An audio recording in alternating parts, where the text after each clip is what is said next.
মিথুন চক্ৰৱৰ্তীৰ লগত ভগৱান বুলি ভাল পোৱা মানুহজনৰ লগত কথা পাতো আহক। তেখেতক মই সদায় নমস্কাৰ জনাওঁ। এনে মিথুন চক্ৰৱৰ্তীৰ নাম গৌৰাংগ আচল নাম।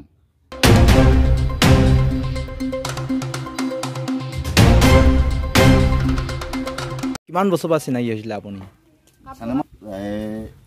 97ত মই চিনাকি হৈছোঁ। প্ৰথম চিনেমাখন মৃগয়া কৈ আছিলে না মই গৈছিলোঁ হয় তেখেতক লগ কৰিবৰ কাৰণে। তেখেতে কি ক'লে? খুব মৰম কৰিছে মোক, খুব ভাল পাইছিল।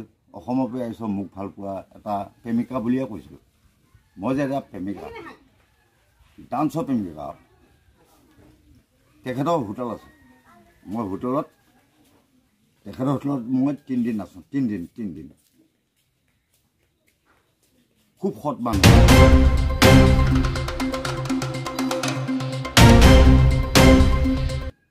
লাইফত প্লেনত উঠি পোৱা নাই, তেখেতে মোক পঠিয়াই দিছে গুৱাহাটীলৈ, আজাদ ফিল্ডলৈ। চকতি যে লগ পাইছিলা, ক'ত লগ পাইছিলা? কলিকতাত। কলিকতা ক'ত লগ পাইছিলা? তেখেতৰ কলিকতা লগ পালা নে এনে শ্বুটিঙৰ জেগাত লগ? নাই শ্বুটিং নহয়, হোটেলত। মই সুধি ওলাওঁ।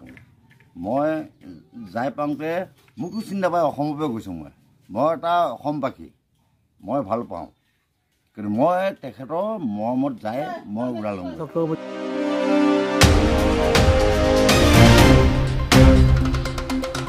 লগ পাইছিলা তুমি, ফিল কেনেকুৱা হৈছিলে তেতিয়া সেইখিনি সময়ত? মজা। কি কৈছিলে তেখেতে? মই যুগল বুলিয়ে কৈছোঁ, মই যুগল দাস বুলিয়ে কৈছোঁ যে অসমৰ পৰা আহিছে। সেইটো খুব ভাল কথা মই পালোঁ।